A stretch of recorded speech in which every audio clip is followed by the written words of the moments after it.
Καταφθάνει και η παρέα. Φυσικά έπρεπε να είμαστε εδώ πέρα για να τους περιμένουμε, να τους μαγνητοσκοπήσουμε.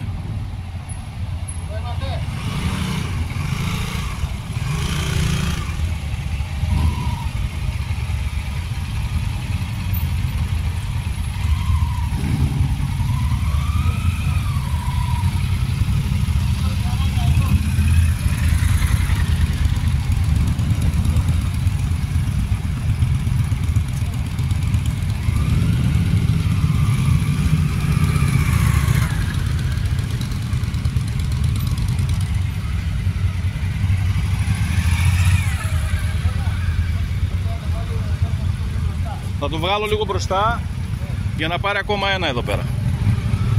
Άρα ο Τρίφωνας στο νεότερο μέλος της ομάδας, 125 κυβικά. Ναι. Robedside 2 χρόνια, 16 χρονών.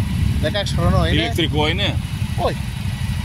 Είναι κινέζικο, Yusung, δικύλινδρο 125 κυβικά. Στα χνάρια του μπαμπά του δηλαδή. Εννοείται. Στα χνάρια του μπαμπά. Δεν είχε να πάρει, αλλά τώρα που ήρθε μαζί μας, το επόμενο θα είναι το Ninja το 400, μόλις πάει 18.